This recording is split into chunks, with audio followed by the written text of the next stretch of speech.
পবিত্র ঈদ উল ফিতরের নামাজের জন্য প্রস্তুত করা হচ্ছে জাতীয় ঈদগাহ ময়দান। প্রতিবারের মতো এবারও ঈদ উল ফিতরের প্রধান জামাত অনুষ্ঠিত হবে সুপ্রিম কোর্ট প্রাঙ্গণের জাতীয় ঈদগাহ ময়দানে। এরই মাঝে জামাতের জন্য জাতীয় ঈদগাহ মাঠে প্রস্তুতি প্রায় শেষ পর্যায়ে।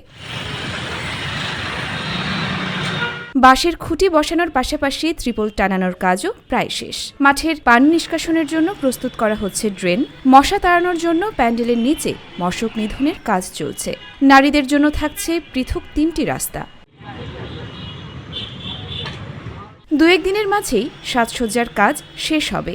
সবশেষে ইমামের মেহরাবের ধোয়া মোছার পর রং করার কাজ চলছে।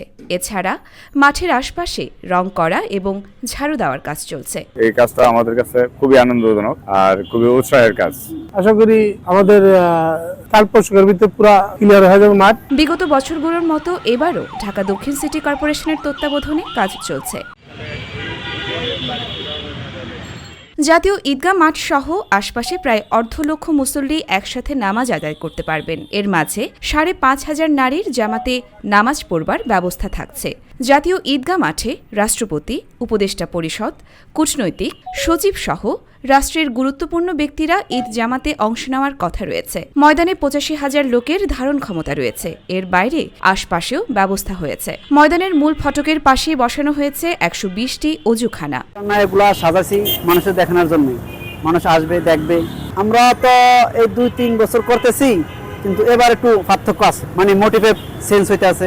একবার এক মডেল হইতে আছে, একবার এক একটা খারাপ হইতেছি। আমরা এক বছর এক একটা হবে আর কি। আমি ইলেকট্রিকের কাজ করতেছি। আমাদের কাজ প্রায় মোটামুটি হয়ে গেছে, প্রায় 80% হয়ে গেছে। প্রতি বছরই ঈদ প্যান্ডেল প্রস্তুতির কাজ চলে। রোজার প্রথম সপ্তাহ থেকে 25 থেকে 26 জন শ্রমিক কাজ শুরু করার পর 15 রমজানের পর থেকে ধীরে ধীরে শ্রমিকের সংখ্যা বাড়তে থাকে। প্রায় 1.5 শতাধিক শ্রমিকের কাজের পর এখন আবার শ্রমিক কমতে শুরু করেছে। আবহাওয়া অনুকূলে থাকলে জাতীয় ঈদগাহ ময়দানে ঈদ উল ফিতরের প্রধান জামাত অনুষ্ঠিত হবে। ধর্ম মন্ত্রণালয় থেকে পবিত্র ঈদ উল ফিতর উদযাপনে সরকারি কর্মসূচি নির্ধারণের জন্য আন্তঃমন্ত্রণালয় সভায় এই বিষয়ে সিদ্ধান্ত নেওয়া হবে। ইয়র্মা শায়ের জাহান, দেশকাল নিউজ।